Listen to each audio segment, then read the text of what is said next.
All right, well, welcome to Virtual Wine Tasting 39. This meeting is being recorded. Whoa, okay. So, our Virtual Wine Tasting 39, Paso Robles. Pretty much all you really kind of need to know about Paso Robles is, you know, it's another kind of like the Central Valley area of California. Sort of hot. Not really too much else other than, let me share my screen, because there's a bit of a fun little note to kind of go over, and that is, so here you have Paso, and really, so you've got everything is divided by this Highway 46. And all of the ones that, you know, are kind of like the more nationally distributed, kind of popular ones are over here on the west side. While the east side, they're actually, you know, some of the older of the wineries, but they're also much more of that like farmer mentality. You know, they put out wine just as, you know, everybody else, but you know, they kind of do it as, I want to say, a side project, because I mean they're still dedicated to it, but they don't have nearly the reach as a lot of the ones on the west side. And so almost a lot of these here on the east side, they actually formed a little association called Paso, or 46 East, and you know, every once in a while they do like their own little event that includes all of those wineries. And that's actually one of the things that I love going to out there, is they hold this Halloween poker run, where you get to go around to, you buy a passport for like $40, and you can actually taste as many of the like 40 wineries as you can in those 2 days. And they actually also team up with, I can't remember what the society is, but they have a bunch of like rescue zoo animals, and at each of these wineries will actually be one of these, you know, critters. Like at one of the places, you know, they had like a ringtail lemur, and you know, not only do you get to like see it, but you know, it actually like crawled up on my face and like licked my head. It's called Zoo to You.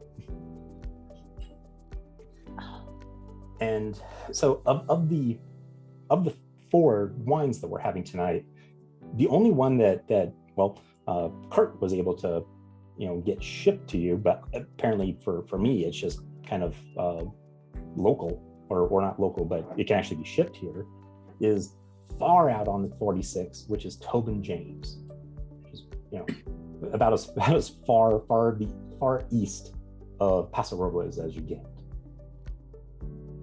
The other 3 that we're going to be trying tonight, the first one is Opolo. Our second of the east side is Justin, which is way out here, so far west side. And then actually one that I don't know why it's not on this map, you know, I mean, this is like their official map, is that like right here is a road, and this area right here is Daou.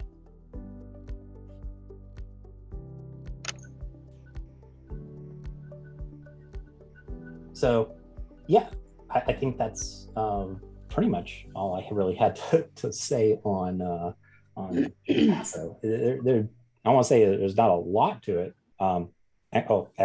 Actually, one other little bit of note. You know, right south of there is a Atascadero. I want to say it's like some kind of, I don't know if it's murder capital, but it's also like crack capital of California. So, you know, if you really want your crack, that's where you go. But they also have really cheap hotels. So, you know, kind of weigh whether or not, you know, driving, you know, 15 miles in, you know, Crackhaven is worth $100 a night extra. So you had talked about the East 46. Would that be sort of like an AOC of their own, or a VOCG? No, well, it's not an AOC. It's an association. So just for marketing, not for quality? What's that? No, it has nothing to do with quality. It's just those on the east side, they all kind of like pull together, like fund this association, and they kind of come up with like marketing and events, and their own little web page compared to either the one for just Paso or or like themselves. Okay. Like the west side, there's none of that. They're all just like their own entity. They don't really interact with each other, which in a lot of ways, when you go out there and you visit both sides, it feels like the west side's a little bit more snooty. But is it kind of like Napa Valley versus Sonoma Valley, maybe, or not quite like? Trying to think of it'd be kind of like think of just Napa Valley, but I can't remember what the highway is that's like the main 2-lane highway that goes up through Napa, but over to the east of that is the Silverado Trail. Mm-hmm. And where there's a whole bunch of other wineries over there. So and those are, other than Stag's Leap, a lot of those over on that Silverado Trail don't get visit as much. They're not as popular because they're almost kind of like those the other, they're not on that main Napa Trail. And so that would be kind of a similar a similar comparison between West 46 versus East 46. Okay. Kind of like the wrong side of the tracks. Yeah. So, one is, and it's not like the estates over on the east side are, lesser. They're actually, well, they are kind of like, some of the places are like just someone's trailer home. Tobin James, I actually love Tobin James because it feels like a cross between like a cowboy saloon and like a biker bar. Nice. But over on the west side, if you go to like Justin or Tooth and Nail, all these places, they're just like, kind of like bigger chateaus, and, they have a bit more of that kind of like grandiose ambiance to them. So since we just kind of talked about Tobin James, let's go ahead and pour ourselves some of this. And so and with Paso, much like Lodi, one of their, I don't want to say claims to fame is also Zinfandel, but they don't distribute it quite as much as Lodi does. But they're just really big on big reds. Oh, actually, I forgot to say about the other difference between the east and west side is that the west is much more mountainous, and so the grapes that make the wines over there will have, it's a little bit different soil, but also kind of differences in elevation. And so you're going to have a little bit more, kind of grippier, more complex flavors compared to the flat of 46 East, which, with it being flat, there's not really much of shade.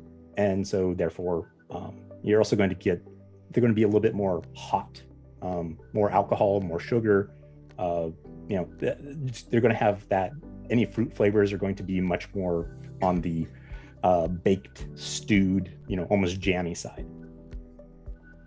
So again, let's go with our. And is this one of those that you were just talking, like towards the more mountainous area? Mm-hmm. Okay. Or no, the Tobin James. This is flat. The east side. This is the east side. East side. So okay. So our Tobin James Ballistic smells like raspberry jam. So I'm just gonna let everybody know we're literally we'll be in Paso next week. Oh. A week from today, we will be in Paso for a week. Okay. So I only bought 2 of the wines because I was like, well, it seems you're going to ruin yourself for the rest of them. No, well, like when you go there, well, depending on how many days. We're going to be there like 8 days. So we're planning on maybe hitting a couple wineries a day and then doing other things, which I feel like will be a great way to do it. Yeah, like the list I gave you should. Yeah, Get no, to and the I booked a cov tour already at the one place because that was something you had to book ahead of time. It looked like it would fill up. So. All right. So as we're looking at this guy. So we're 2016, Richard. What year is yours? Yes, also 2016. So it's a little bit more aged. I mean, and that's the thing is that like as we're drinking through these, all of these seem to go up in age. So like this one's like a 2016. I'm not sure what your Mountain Zinfandel is. Is it an 18 or a 19? We're 2020 on the Opus and the Daou. Okay. I have 2018 on Opolo and I've got 2019 on Justin. Okay. Yep. So yeah, so we're continuing to climb as we're going through these wines, which is pretty much what you want to do, because your older wines are going to be less fruity, more of that kind of complexity, but not as palate fatiguing as a newer wine. But as we're looking at this, I mean, yeah, it's got a bit of a rim to it. I'd say in terms of color, I mean, this is kind of like a dark ruby with a bit of a pinkish edge to it. So, I mean, for this being 6 years old. Okay. But also the legs on it are pretty thick. So, I mean, and staining. So, I mean, again, this one, much more on the, I mean, all of Paso is pretty warm, but once you start to get into the flatland and outside of the shadow of those mountains, yeah, it's a little bit more baked. So let's go ahead and switch this around and give it a sniff. Let's see what we got on the nose. Really fruit, white pepper. Yeah. You say pepper? Like a white pepper, like a yeah. A little bit of spice. I smell raspberry jam. Yeah, lots of like red, not so much black fruit. Yeah, this is really red fruit. Mhm. Yeah, some of that white pepper, almost some kind of spice in there. That's almost like somewhere between ginger and cinnamon. Yeah, it's sugar. Mm-hmm. Is it clove? That's what I was Yeah, thinking. some kind of baking spice. Oh, all right. Well, let's give this guy a taste. So, cheers.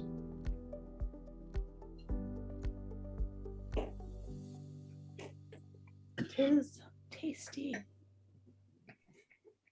A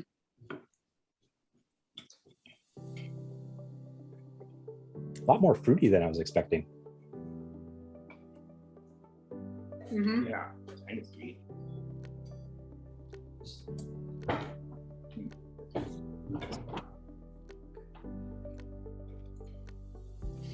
With Old Bay and parsley. I wouldn't take it for Zinfandel. Yeah, I mean, all I'm getting a lot of just that kind of red raspberry. I don't really get so much of the spice on the palate. Maybe a little bit of oak. Yeah, a little bit of oak, and I don't know if it's just me, but I'm feeling it here. Like, like this is a high octane Zinfandel. It's 15.6. Really? 15.6. Ooh. It's pretty much malt liquor.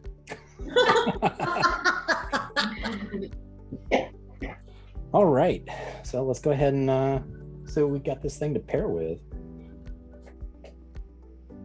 I mean, with any kind of Zinfandel, my kind of go-to thing, other than a little bit of pizza, is probably some barbecue, just because of those like extra,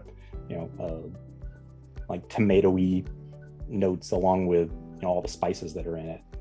I did actually make the kale roll-ups, but they look really good. See? You want? Oh yeah.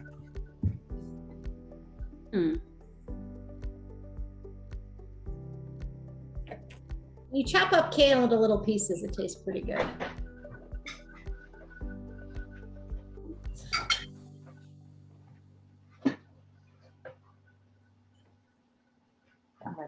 Good steak is good. Cheese slider. Oh, there's nice. Mhm. I mean, the old bay, sure. Spiciness of the shirt. Very interesting. I can't. Huh. Yeah. Spicy barbecue. Good. Excellent with this. Yeah, I mean, Like it brings out this like tangy vinegar and the black pepper. Can I have a bite of this? Oh, man.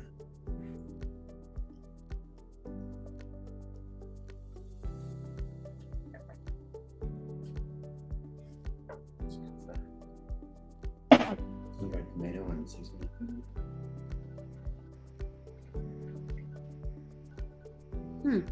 But no, yeah, usually, I mean, and like I said, to me, of all the East places, there's two that I really love from the East side, and that's well, Tobin James and Graveyard. But Tobin James, well, because they're so far out east, if you're making a day trip of wine, well, Tobin James is your first stop because you go all the way east and you start there and you kind of you work your way back to the city.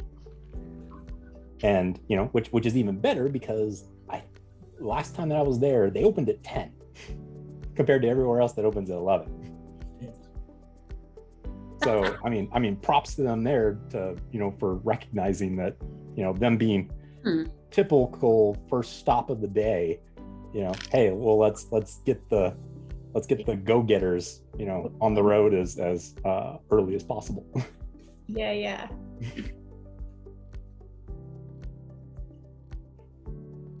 I mean, that's how I usually plan a lot of my my wine trips is, you find the place that opens the earliest and then you use that as like your start point and then you start mapping around that. I want to say in Virginia, that was the Thomas Jefferson winery. yeah, poor Thomas Jefferson. He really wanted wine. He had a lot of wine. Yeah.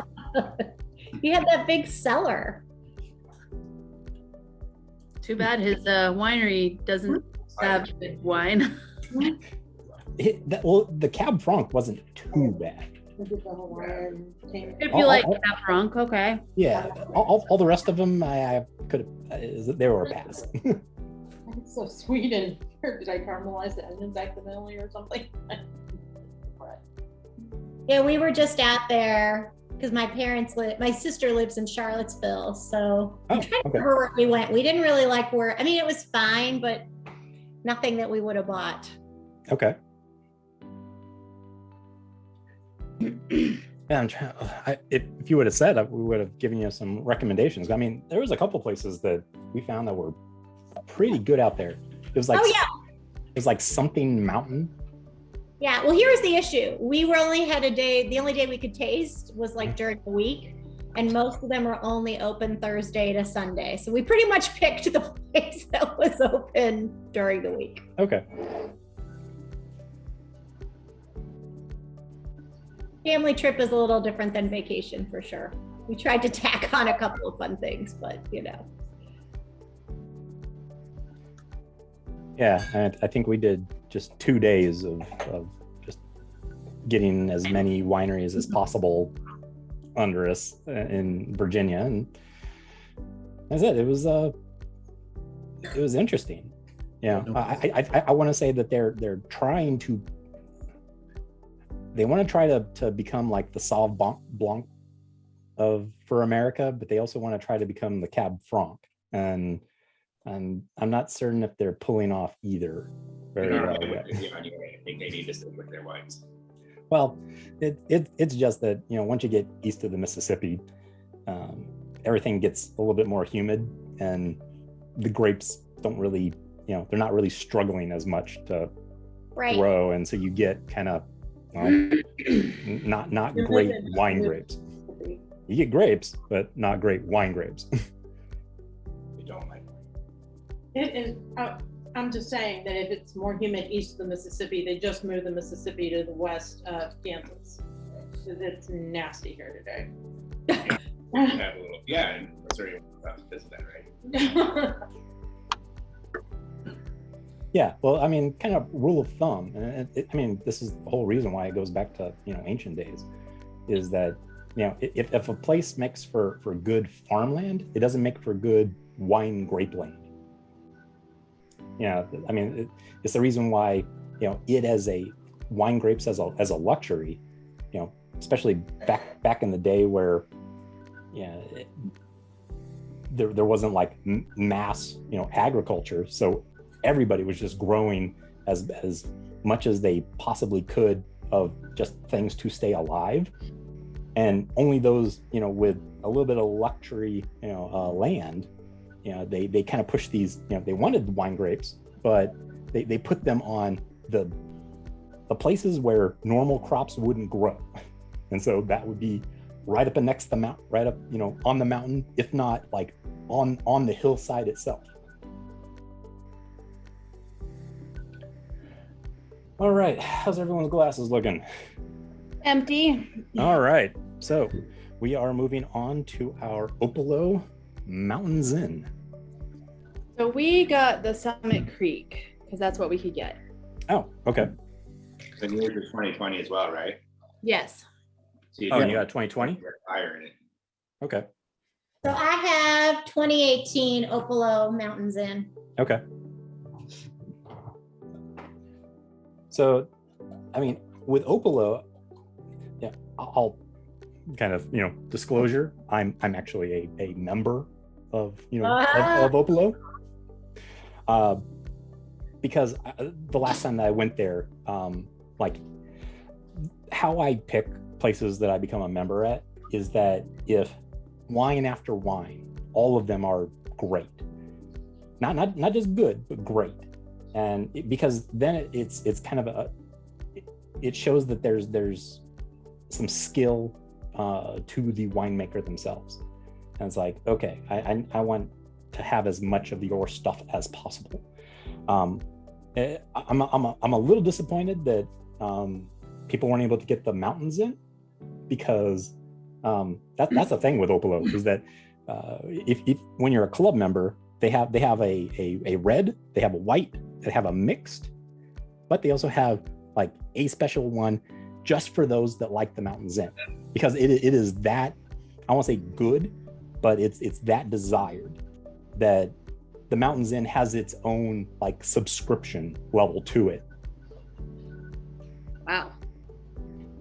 But some of the other notable ones, I mean, you saw the picture of me having the cab, but the Mountains Inn, great. Their Montagna Mare, also excellent. If you go out there, they'll also have oven-fired pizza, and all of those wines go perfect with it. Cool. So, as we're looking at this, So did you get the Mountains Inn in Chicago? Is that right? Yeah.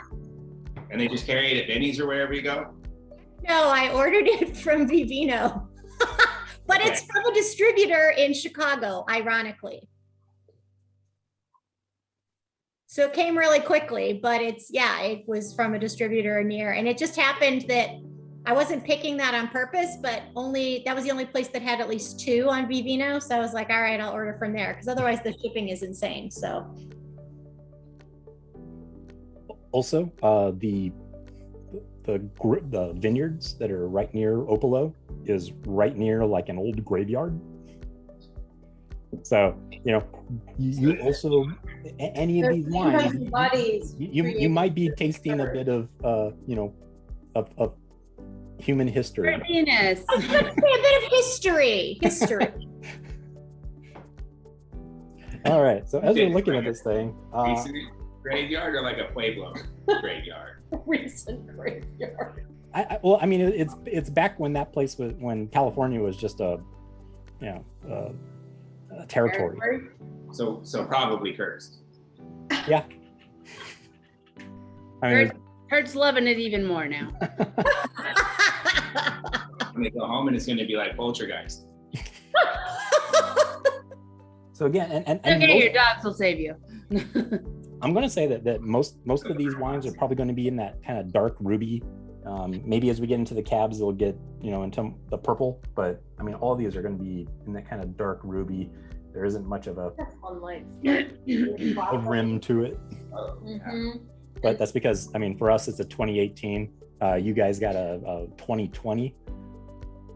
And you said it was the Summit Creek Zinfandel? Correct.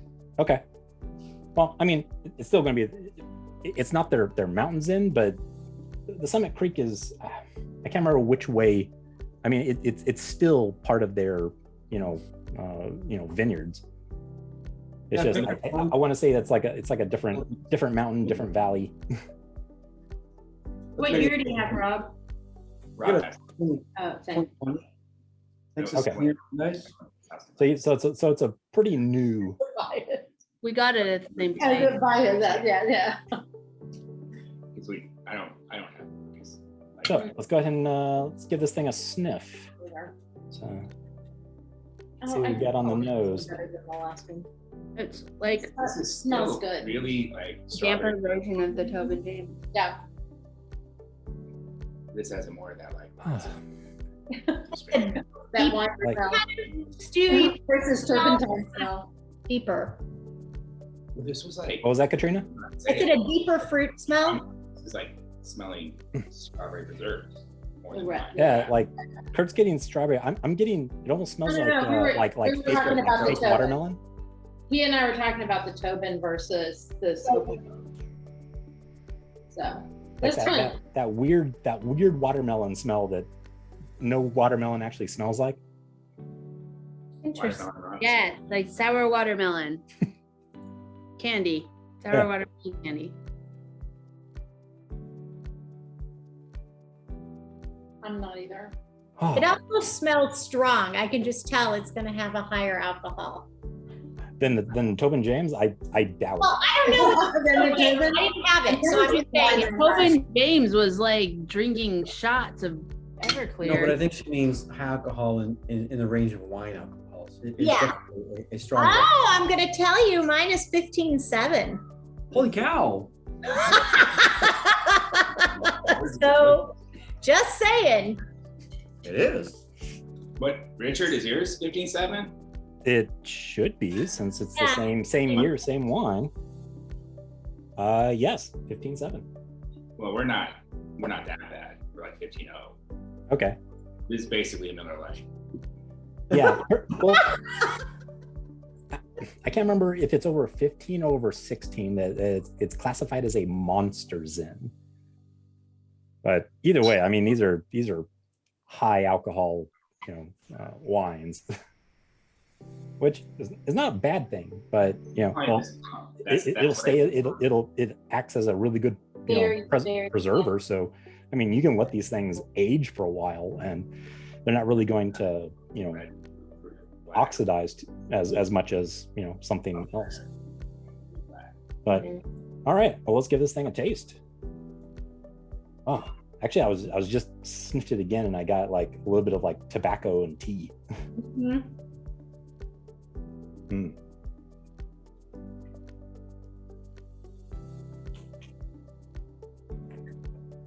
It has a longer finish and it's really good in the middle mouthfeel.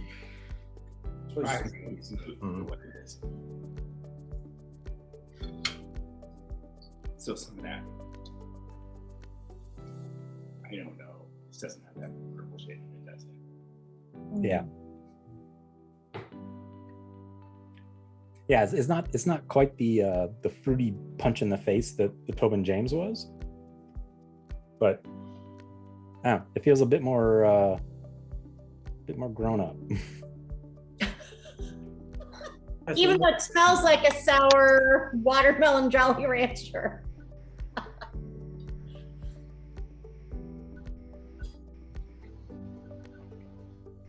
Yeah, I mean, this one, to me, it tastes of like sour cherry and pomegranate.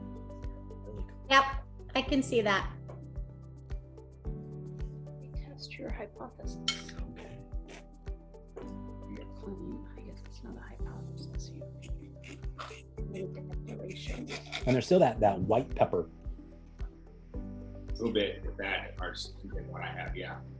But mine's like really like thick and kind of sweet and just really jammy and like I smell plum, but I don't think that's what I taste. But it's still fruity. It's not getting virtually no oak or tobacco in the Okay. Oh, wow. jammy. Really good with our steak. Put this on like some toast. Yeah, let's see how this thing starts pairing up. What do you think, Sarah and Rob? Are you getting? Oh, Sarah's literally chugging it. How unusual. What do you? I think it's a really nice wine, and it pairs really well. We have a grilled steak, and then we have an Old Bay seasoning butter to pair with the steak. So the spicy baking spices of the steak or of the butter, and then combined with the tannins and like the smokiness of the grilled steak really go well with this wine. Yeah, because we have Old Bay shrimp too. And that is pairing pretty nicely, surprisingly. Yeah, and then the blue cheese and beef sliders that Sarah made are really pretty fantastic with this wine as well. It's good with the tomato sauce, although it seems a little bit of a sin to drink this good of wine with like some pasta dish. Oh no. Well, like I said, if when you go out to Opolo, I mean that is like their main thing that they're offering is these wood-fired pizzas, and No, because we will. a lot of their wines, a lot of those reds, they'll say specifically have it with this pizza. So no, I mean, I know, it's just such good wine.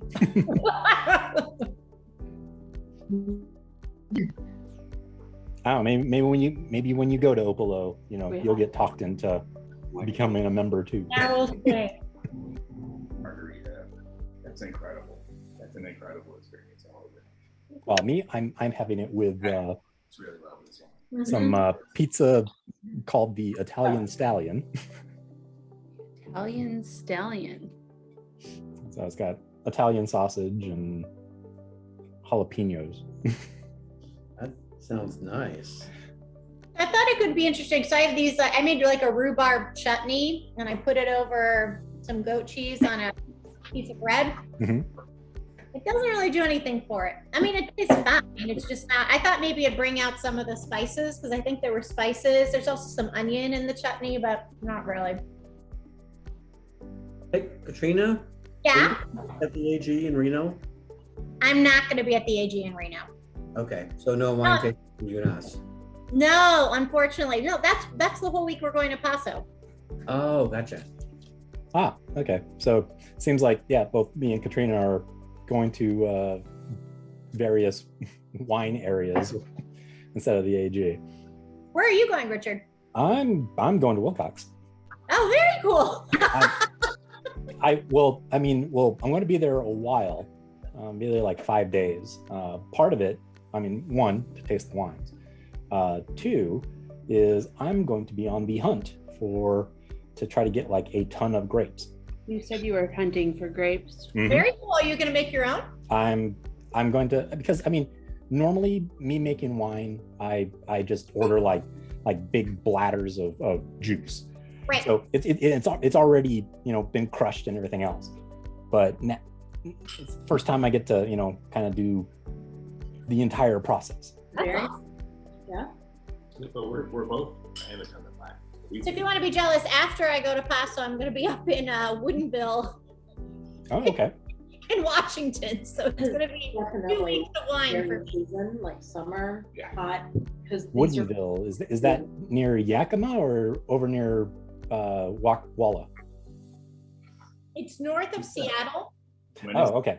Atlantic Beach? And Woodinville's this place where like there's literally like, I don't know, 7 wineries, but it's Well, I think it's their tasting rooms. It's totally, and there's like 70 of them. It's insane. Yeah, because I mean, even like Chateau Saint Michel, most of their grapes and their actual winery is over in Yakima Valley. Well, they also have a huge place in Woodinville. Mhm. And the only reason I'm going is my best friend lives there, but there's an added benefit.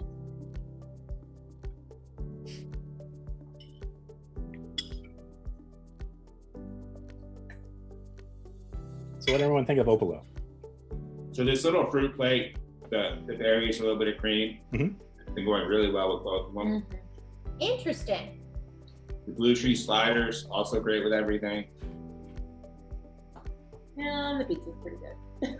The pizza was amazing with this wine. I thought with the Tobin, Not so much. it was really good. I think it brought out like a mushroom taste in the wine, which is kind of nice. Cheese is not oneness. Yeah. Oh, and Katrina, of all the places, I mean, as much as Tobin James is fun, Opolo's really good.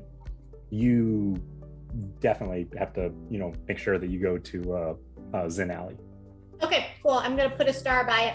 Like I said, I just booked the tour, the cave tour for Eberly. Mm-hmm. Oh, yeah. And I'm doing the upper, like the nicest one you can do. So it'll be the library one, which will be nice. I mean, the wine library. Yeah, Eberly, they actually do during Halloween, they do a haunted cave. Awesome. So they turn that entire cave into a haunted house. That's very cool. Yeah. I mean, it's a little lame because it's just, people behind curtains and with masks going like, wow, and there's a bunch of like, fake smoke everywhere or fog everywhere. But it's still really cool to, because, you'll be up in the winery and you essentially walk down and there will be like all of the tanks for, the wine and everything. And then right from there will be the entrance to the cave. And so then you go down like essentially like another story, and then you start, that's their cave system. Awesome. Like I said, I booked that because it looked like that one was sold out except for one day that we're there. So I was like, all right, I'm gonna do that. And then I'll start looking at some of the others. You would think the Opolo would do the haunted house because they're built on a graveyard. No, actually, the other one that does kind of like something like really big for Halloween is Tooth and Nail. Now, Tooth and Nail, you might not know Tooth and Nail by themselves, but they do the whole Cataclysm line. Okay. I don't know if they have a bunch of like, it's like weird artwork with like different natural disasters on it that are all kind of like weird watercolor hand painted. But they do like effectively like a Halloween rave. Very cool. Yeah, so it's like, I want to say it was like $150 or $200 a ticket, but yeah. I used to really love them because when you went, I think the last time I went there, they had a Gamay Noir. So they actually had a Gamay, which right there just sold me on the place. Yeah, I was gonna say, you usually don't find that outside of France. No, but this time I went there and the entire place was just packed, felt like commercialized, and I don't know, there's like just way too many people in polos there that I was like, okay, this place is not my kind of winery anymore. Like, not my scene. Yeah. No. too many bros. Bros and Stacy's. Stacy. All right. Wait, which one do you want? Oh, let me finish this off, and then we'll and then we will move on to the Justin. Oh, cool. We're not on mute. Oh, we're not on mute? No. Here's a second ago. So we've poured the Justin, so we're beginning to fill out that information in our wine logbook. So we were about ready to start documenting our notes. Okay. So this is the Justin Cab, I think 2019. Yeah, 2019. I mean, you can't really see much in the camera because everything is just like red. Red against the black doesn't really show too well. Like they have both just a regular cab, and then their high-end cab is the one that's called Isosceles. But I mean, Justin, I think I told you, Katrina, they're real popular, but I don't know. They're good, but I don't know if they're like $75 a bottle good. Yep. You know, but you know, hey, they've been making a pretty big name for themselves, and I mean, they're as you kind of go up the west side, you keep going up and up the mountain. So I mean, them and their wine and their vineyards are like at the kind of peak of that Paso mountainside. Okay. And so I mean, these are going to be, you know, a little bit more astringent. At least I kind of remember them being a little bit more astringent, you know, a little bit more complex. So I mean, they're good. Like I said, they're just good. Yeah, I know. $75 good is a whole nother level. So Yeah. But I mean, the entry level, this cab here being what, I think it was like $19.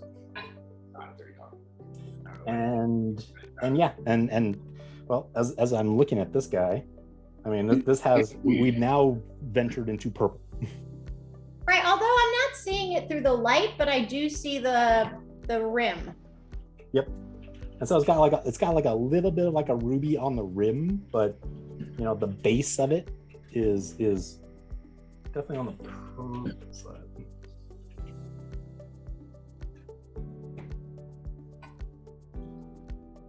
And when you swirl and you look at those, I mean, not so much just the tears coming down, though those are actually a little bit thin. So I'm going to guess that this is probably much less than the high caliber Zins that we just had. But it is staining the sides. So I mean, this is still, you know, kind of hot quality or hot atmosphere. And so I mean, these things are going to be like heavily extracted. But as for let's see what the ABV on this thing is. Does it actually tell me? 15. 15? Yep. Okay. So again, yeah, not as powerful as the Zins, but still pretty good for a cab. So let's go ahead and swirl it and give it a sniff. Pretty purple. Oh my God, it's black. Look at this part. When I'm looking at yours.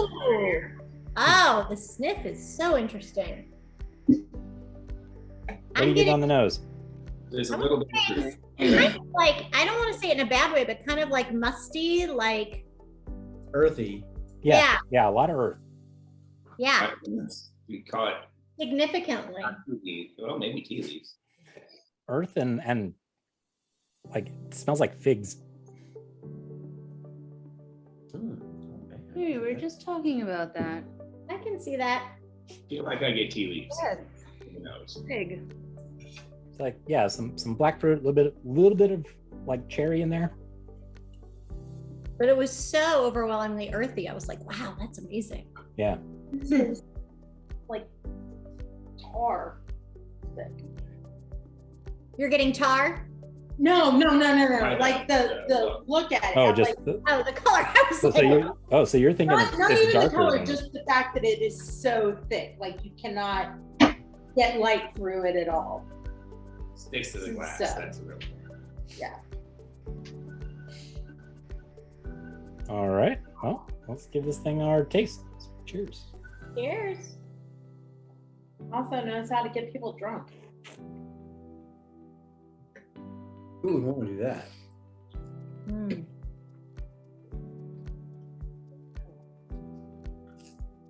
Rapscallions, obviously.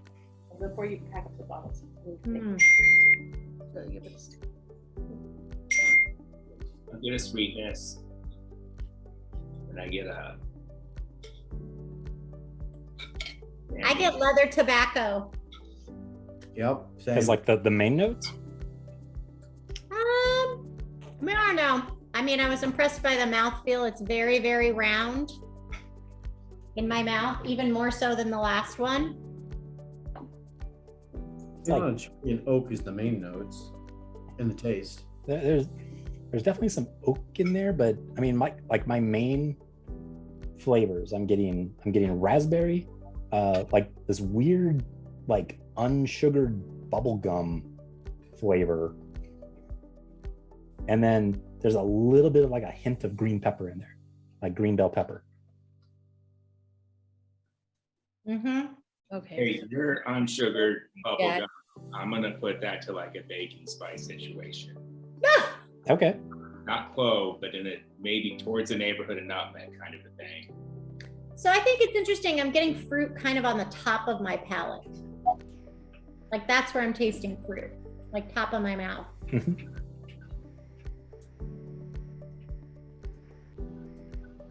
I like nutmeg instead of we'll go with that. You're gonna go with that. With the raspberry and little bit of an ochre for Now let's see how these meatballs are going to go with this. I mean, cabin, any kind of meat is, That's probably kind of the like, best bet. are these Italian meatballs, Richard? Yes, they are. Mm-hmm.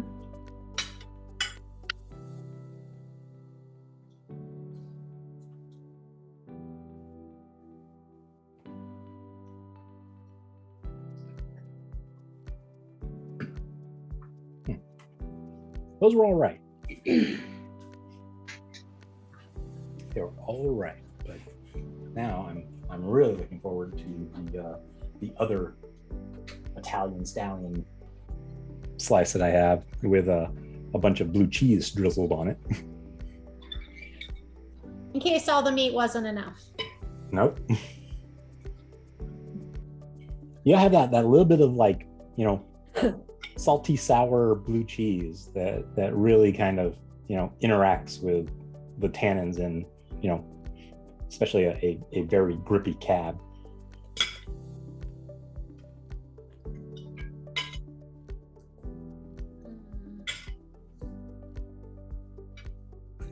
The blue cheese is pretty yummy. Monster with pesto flatbread is good too.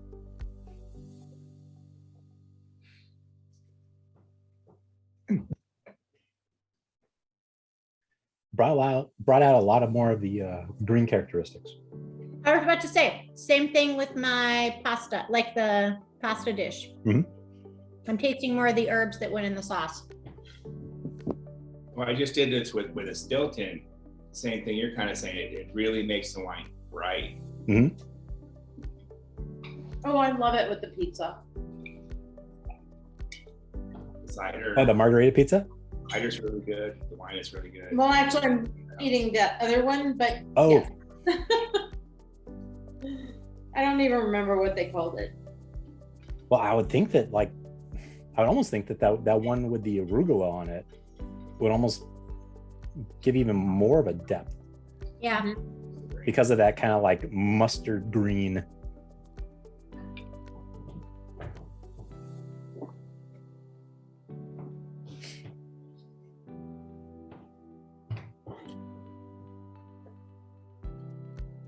And just the tomato. Agreed. It brought out a lot of the tomato and the green in the sauce that's on my pasta. Yeah.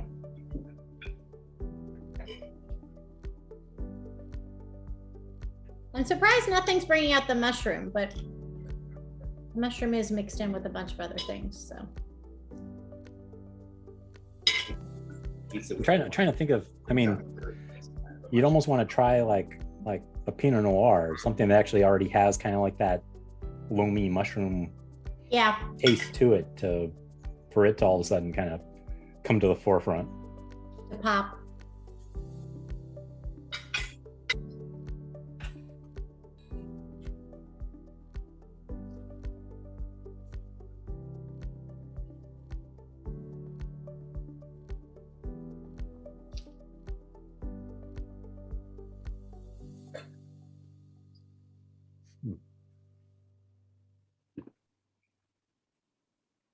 also just very smooth.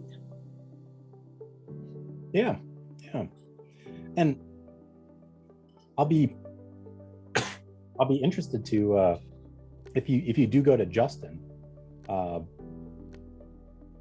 because you'll more than likely you'll be able to taste both the cab and the isosceles cab, and if you can really taste the difference between the two. Okay. I mean, to me, the isosceles was just a little bit more like extracted, but it really wasn't. I mean, it to me, it almost seemed like the same grapes. It's like a fresher green. That makes sense. I got that a bit with the basil pizza with a good chunk of mozzarella on it. I think the mozzarella brought out some of that green. But the sweetness of the berries really changes that.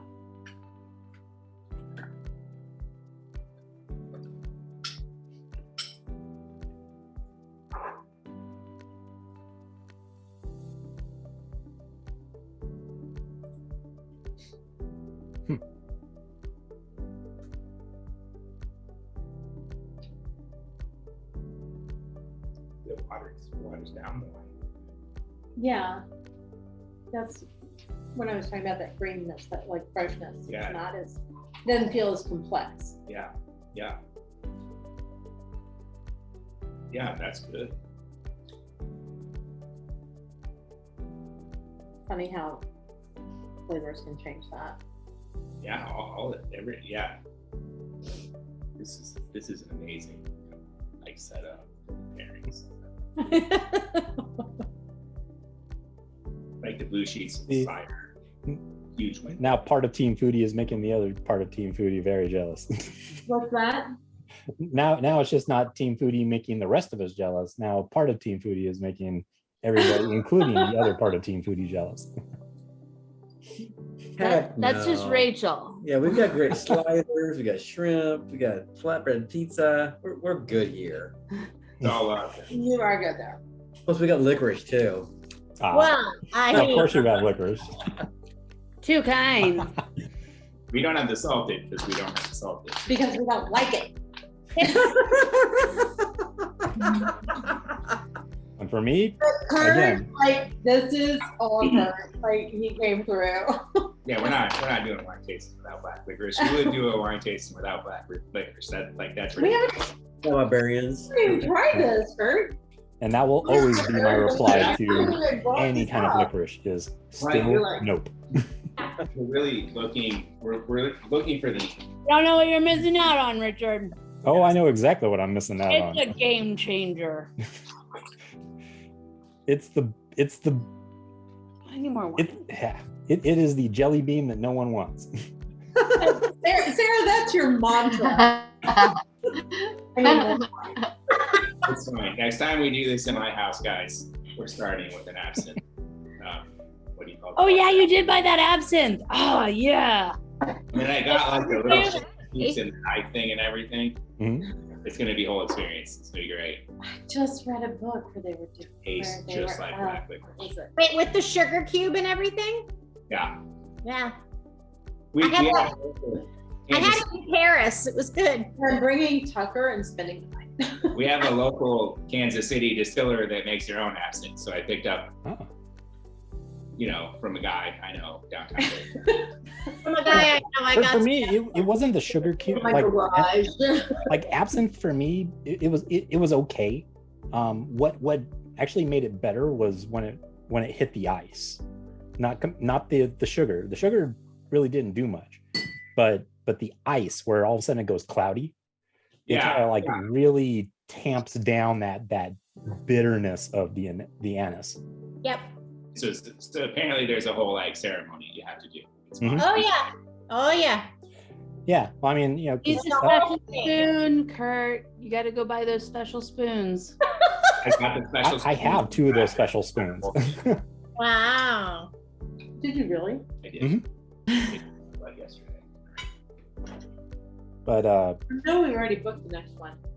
July or something. well, and like if you go to New Orleans, and there's some of the absinthe bars there that will actually have like the little like jar that they put the absinthe in, and then it's got like 2 or 4 spigots, so that you know each like pour your glass of it. So I got the jar with 4 spigots. Ah. Whoa. And I lied. It was in Paris. I think I had absinthe in Paris, but I think I had it in New York City at like this really old bar, one of the oldest bars in New York City. Okay. Oh. Part of a cocktail tour. I know you guys can't imagine me taking something like that. Apparently, I was handed I have not. my absinthe spoon. They're his spoons. There you go. So you have absinthe too? Somewhere around. Yeah. Do I drink it much? But Oh. yeah. But much like other than wine, all of the other like spirits that I have around are, some of it's for if I'm feeling under the weather. Rest of the time, it's just for company. I got that, but then I have this honey meat that I really love, and it's good for a shot. It's not good for any more than a shot, you know? Yeah. But it's still good for a shot. It's enjoyable. Well, I've got this stuff called Alpine Bluebird. It's from a distillery out in Oregon that doesn't exist anymore.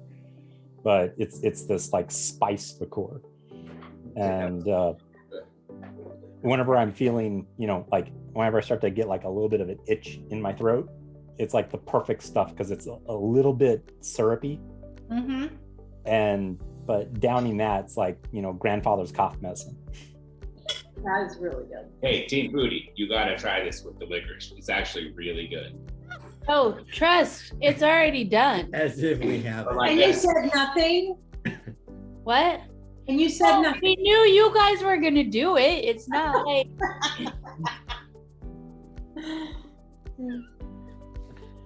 we're all on the same team here. Come on.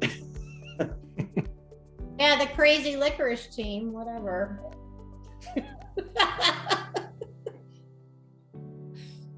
All right, how's everyone's glasses looking? Oh, we I already. still see a little bit more. No, you- go ahead. I don't have another one, so I Peters? just poured myself more. So Justin Pour me another round. was the farthest Pour me west. another round. Yes. Pour me another And round. so now we'll be going a little bit, a little bit east. And south. And Daou is Yeah, a little bit east, a little bit south, and this is the Daou. So Justin, your higher elevation then? Yes. Okay. And we have a 2020 cab. Mm-hmm. Now, I mean, Daou, they're, I want to say I don't want the one that they kind of has made them famous is their pessimist. Okay. Oh, yeah. You'll probably see that in a lot of places. But that is actually a heavier wine than even their cab, because I want to say that it's like at least 40 to 50% Petite Syrah. Gotcha. And then like some Zin cab and other things in it. But their cab, they've been making quite a name for themselves. It's kind of weird that they weren't on the Paso map. Right, it's so light out. Which kind of I kind of wonder if Piss somebody off politically the or reason something. why is because I don't know if they're not part of the association. Right, they used to piss somebody off politically. Or they're just too big. Do you know what I'm saying? Like they're big enough that they're like, we don't care. Well, because I mean, I would probably say like Justin is far bigger than they are. But I mean, big, like I've heard of Daou and you can buy it other places. Okay. Yes, So- I agree with Katrina there. Daou is a bigger name than Justin. Yeah, so that's what I mean. Like they don't need to be on the map because they're like, yeah, people will find us. It's fine. They know us. I feel like I've seen Justin at more places now. Huh. And again, do you normally see like anything other than the pessimist? No, I see Justin more. Oh, Daou. Or like Daou, when they're usually on a wine list, you might find their cab, but more than likely, you're always going to find their pessimist. feel like maybe I've seen Daou more than Pessimist, but I would have to research that. Okay. But Yeah, both- and well, now that it's in your brain, you know, like every time that you see it, you'll trigger like, There it is. Okay. I see it. yeah, start paying attention to my yeah, mind. it's like, well, like especially when you go out to like a restaurant, and they have like, you know, their wine list. If it's got a Daou, you know, almost, you know, before anything else, Pessimist is going to be on there because it's I won't say it's kind of cheap. It's like somewhere between $20 and $30, you know, but because it's such a heavy red wine, you know, well, they can mark it up to 60 or so. Plus it has that name recognition to it. Right. You know, well, and also people seem to think that, you know, what is it? The other P name, the Prisoner. Prisoners. Yeah. And I can't remember who makes that, but you know, a lot of I'll let people. you know that was the third wine I bought with the two that I bought right now. I'll tell you. Oh, That's not Michael David? no, Oh, no, it's definitely not Michael David. no, it's actually by the Prisoner Wine Company. Ah, okay. So there you have it. I was very disappointed though. I thought I was getting a 1.5, and in fact, it's the smallest bottle of wine ever. I was like, what? Oh, it's a split, so it's a 375. I know, but I thought I was getting like 1.5. I don't know. In my brain, I just obviously. Oh, you were thinking you were getting double, and you got. I did. I was like, I would never have paid that, but it was too late. It was here. Okay, so as we're looking at our Daou cab, I mean, I'm glad that we put them in the order that we did, because between its age and that lower elevation, whew, this is pretty darn dark. I'm Ruby though. Yeah, dark. That I can drink Jack and Coke, a strong Jack and Coke and Coke. Yeah, I mean, I would put this into like medium, you know, medium purple plus. Your grandma was right. And as we look at the legs on this, well, I mean, the staining on this is also pretty spectacular. But the legs are actually coming down kind of thin and fast, which probably means this is going to be much more like our Justin cab, which is around 15. Jesus. 14.5. Great. I need our wine. Like, I need some artwork that has drippy stuff like that. All right. I need to talk to my artist son. Like this was the amazing one with the tears that were like so really looked like they were crying. All right. Time to give this one a sniff. Like for the kids. All right. Well, what are people getting on the nose for this Daou?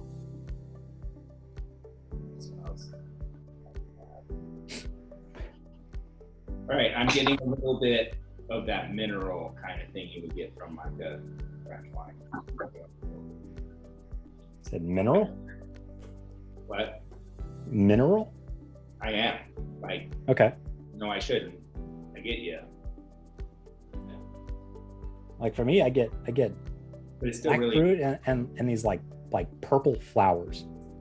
'Cause it's got this weird like floral scent to it. Oh, flowers like wisteria or Like somewhere between violet and jasmine.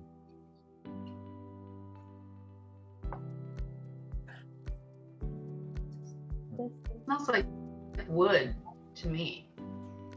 Okay.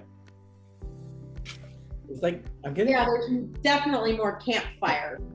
I guess it's smoke, but it's tea in there also. Okay. What was the other thing you said, Rob? Smoke and tea. Tea? Yeah. Yeah. I could see. Other than the Yeah, it's that's what it is. So it's like bergamot. Okay, right? Bergamot. All right. Like it's like Earl Grey tea, where it's got that like cardamom and bergamot. Yeah. Yeah. be then to sleep Not Oh, English yeah. breakfast, but You're more right. of the bitter. You need the. Lucas, several. But So to his, know what to buy. his is different. Oh.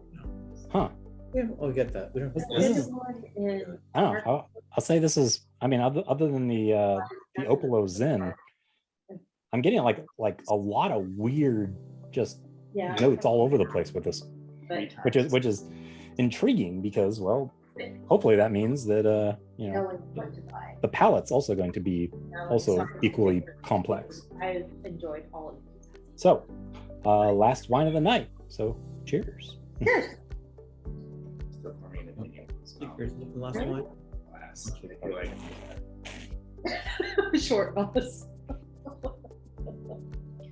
We're gonna, we're gonna, we're gonna be drinking for a long time. We should probably put some. Of this What? What, Sarah? We've barely touched our wine. It's very weird for us, but I think we're just. You must be sick. because it's hard liquor. These wines are all hard liquor. Like that's They, a and real it's thing. serious. Like, I mean, look It's at like this one's beer. right here. hey, but you don't have two other people pouring out of This that one's right here. bottle. No, you Welcome don't to have my two other world. people pouring bottle out of that bottle. That's Right. there's a big difference there. Rachel's always the big drinker. Always, I drink more than anybody ever. Wait a second. It's I just feel called out. Sarah, where's your tiara for that award there? Oh, my tiara is sitting on the front seat of the van. I have yet to unload. And now I have to move in the next few weeks. Like literally get everything out of my house. Somebody You bought. got your house already? I did. Awesome! Congratulations. She has an offer, yeah. above ask actually. I like the nose, but I love the taste. That's amazing. You did it. You did an amazing job with that. Like that all went so smooth and quick. Awesome. Congratulations. We'll see. I'm still like, Go get rich and we'll buy you a bunch of like hookers and blow because that's what you do. That's right. Love it. oh, everything I ever wanted. Hookers and blow. Who? Right? Cross your My finger. life is If for some reason culminating. all of a sudden think that's I called the blink out, gigolo. It's like the 80s all Right? over again. What's going on by you, Richard? huh?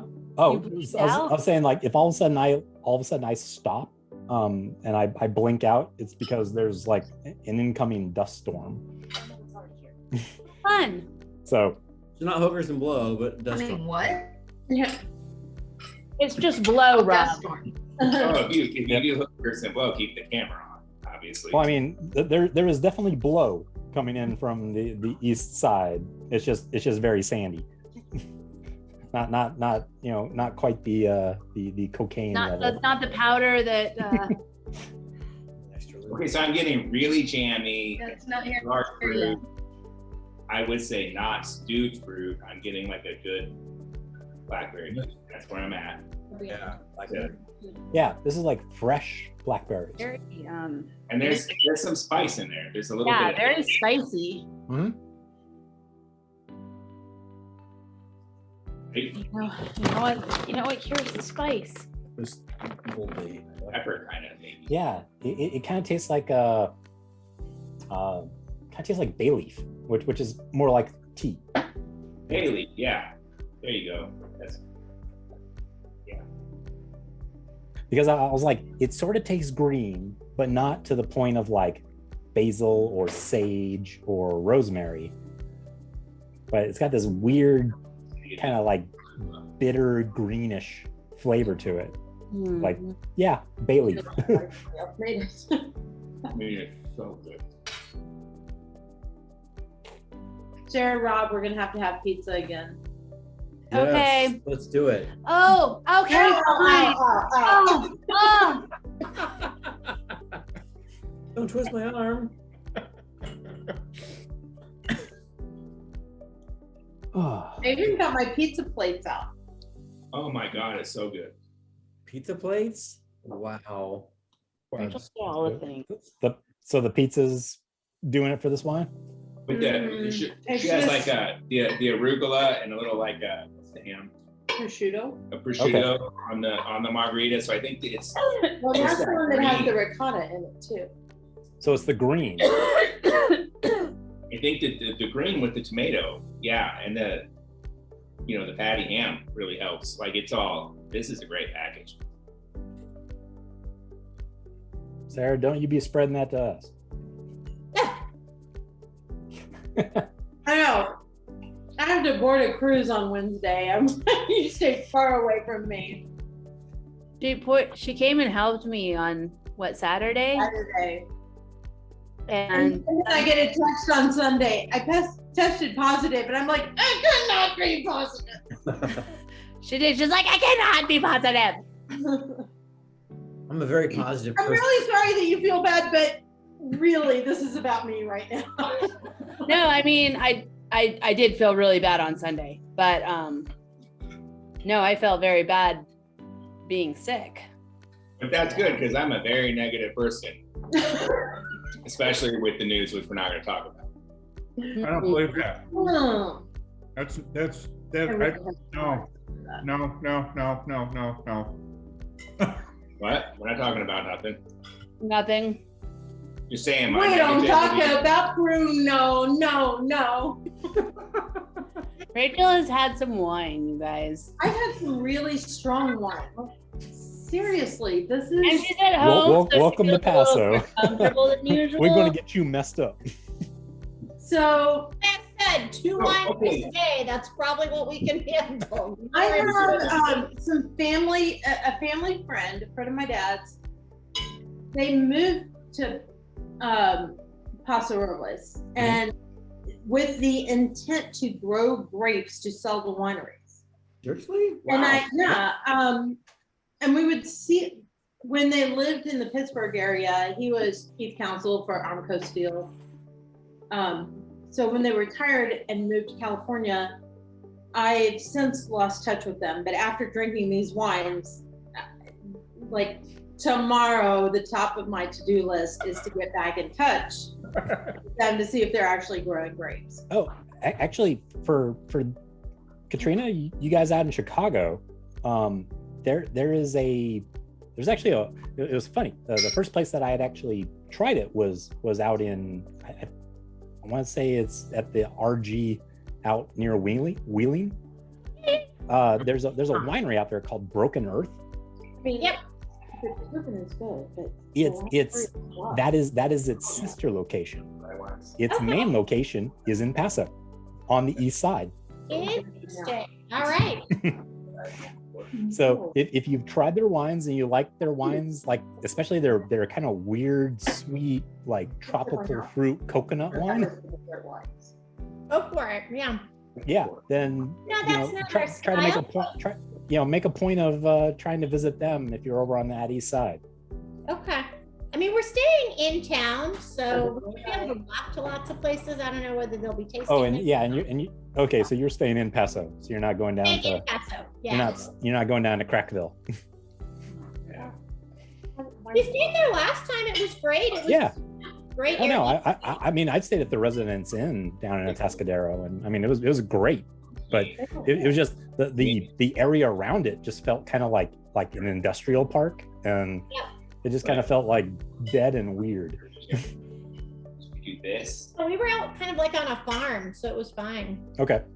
Oh, there one of the places that I forgot to mention is actually they kind of like work with that Marriott that I went to, but I just think that they're kind of like out of the way and not really in either part of either the west or east. Is Midnight Cellars. Cool. I'll put it back on our list. They have some reds that are equally fantastic. Actually, I take it back. Like even their whites. The last time I was out there, it was pretty warm, and they had some. I think they had like it was a Sauvignon or a Vermentino that both were just refreshing while you're out in 90-degree weather. and I guess that's another thing to the things that I sent you were all for like the big reds, but I mean, especially since you're going to be out there in July, you know, you might be looking at some of the ones that concentrate more on like the whites and the rosés. They don't do any champagne in the area, do they? There might be a couple of places, but I didn't. Okay, that's his favorite, so I was just asking. Okay. I mean, I'd have to look to see who's doing like, you know, Method Champenois. I mean, but just like still whites and rosés is, I mean, right offhand, the place that I think of is Michela. That's over on the east side. And they actually and they offer a little like cheese plate that, you know, they actually, and it's not just like a random cheese plate. They select the cheeses that go with each of the wines that they have. And I want to say like one of them was like this like lavender, it was like a lavender Gouda or something like that. And Fun. yeah, and that with some of their whites was just, yeah, really good.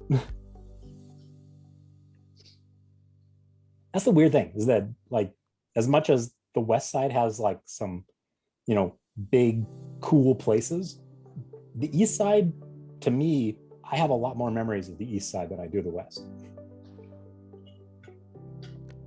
The one place that I haven't gone to that apparently is getting some really good reviews of late is Chronic.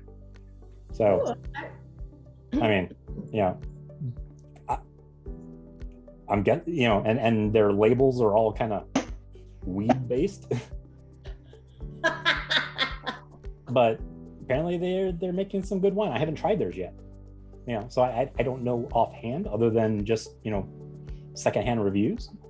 But they also seem to be, you know, again, if you're going to be out there for 8 days, you know, and by 6th day, you've already tried, you know, Herman Story, Turley, and, you know, all the other good ones, you know, maybe put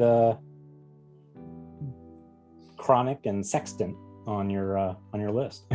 I'm going to add them right now. So I have my phone with me because I'm just taking notes and So Richard, when they do the Zins in Paso, is it the same like when they like let the grapes just plop down rather than trade them on a vine? No, I want to say that most of the ones that I saw out there were trellised. That's too bad. So Lodi is probably, I want to say, the last bastion of head trains in. I think when that goes away, a big part of me will die inside.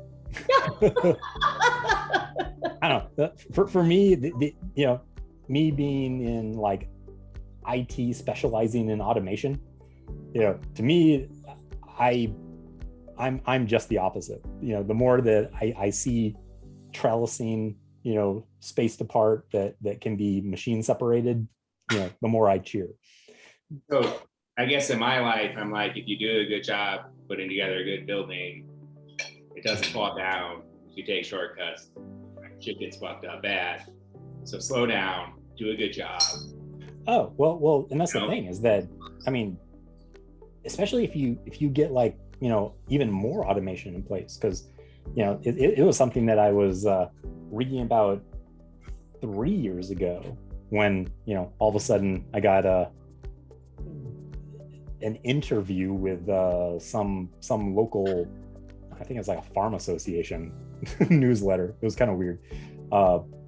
Was that they're starting to do these like meters that they point at a cluster of grapes, and maybe it actually goes across a few of them. But what it does is it's hitting those grapes with some type of you know, laser or other type of you know, signal that responds back with the amount of sugar that's in those grapes.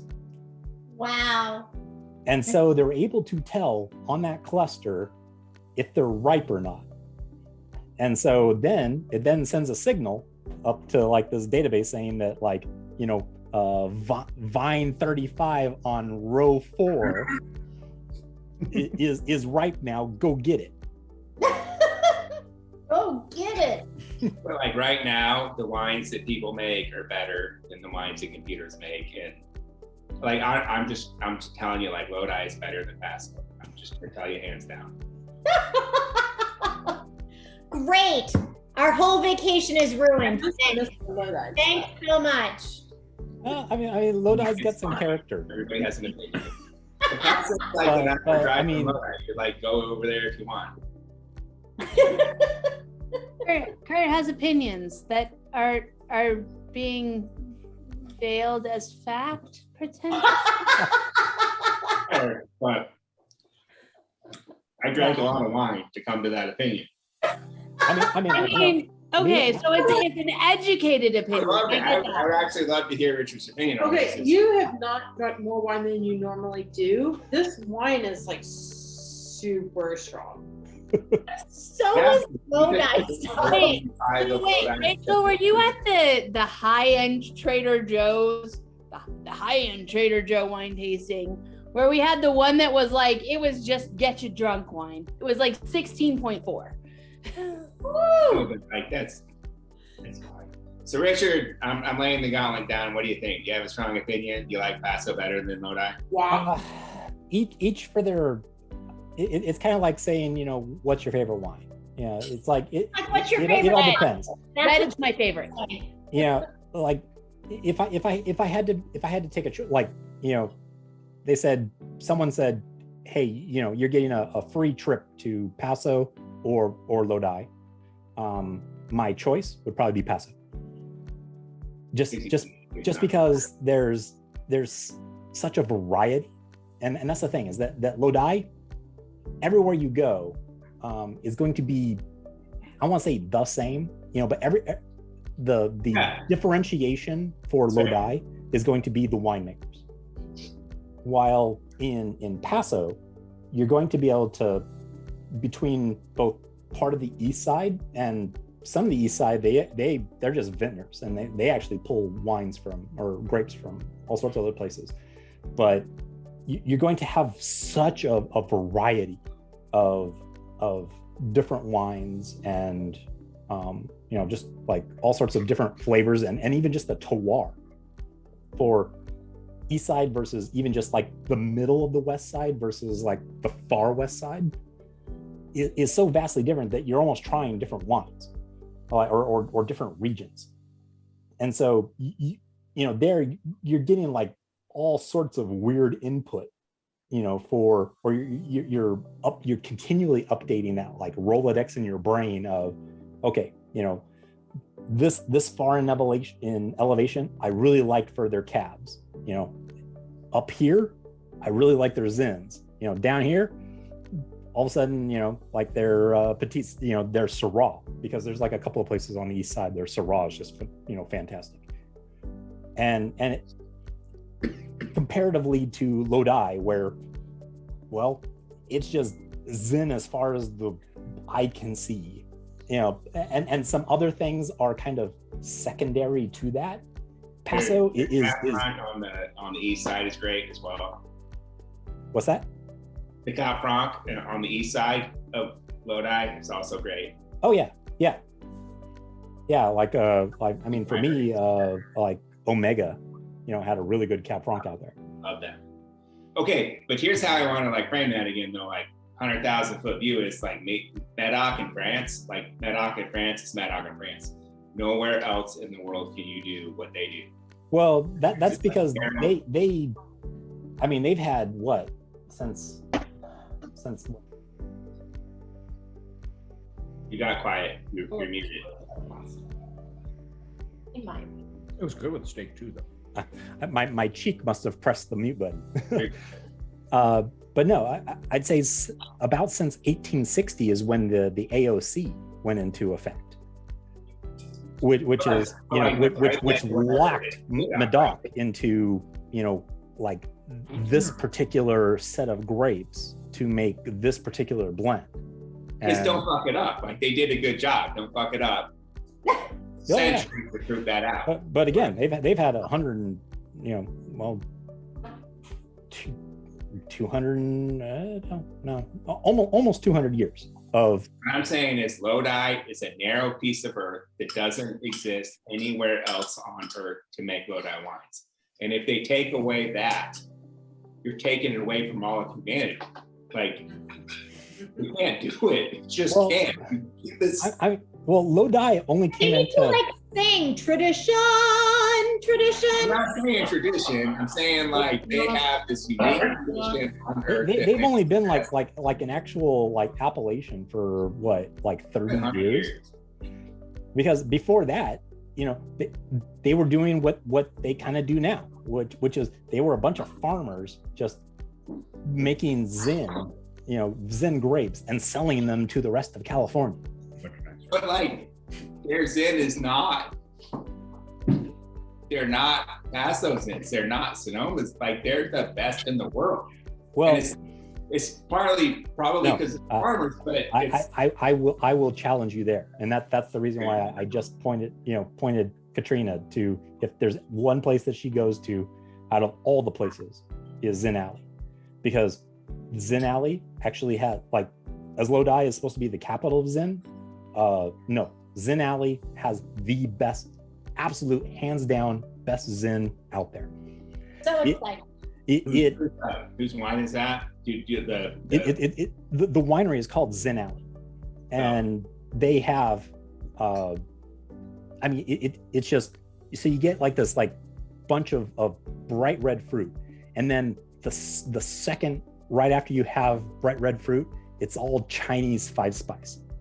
Oh, fun. Yeah, I mean literally it's got that like red Szechuan pepper, ginger, cinnamon. It is an experience.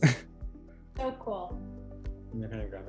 And that, I think, you know, that one has, you know, to me screams what Zinfandel aspires to be. Okay, can you send I me? want the Opolo. Okay. Now you want to order some Zin Alley. Send me their opinion on the Facebook and say, hey, Kurt, look at Zin Alley, and I'll go buy wine from them and Sure. take you guys a call on that. Yeah, because I want you to try it now, because it's.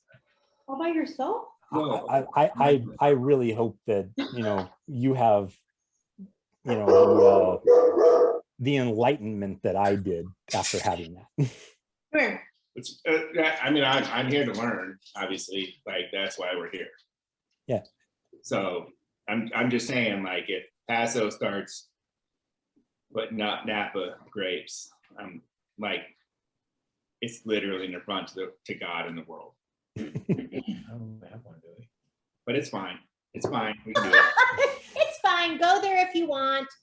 I'm okay. I'll talk to you later. Whatever. Well, it's gonna end anyway. On that drunken note, let's go ahead and wave bye to YouTube, and then we can continue this conversation afterwards. Sure. See ya.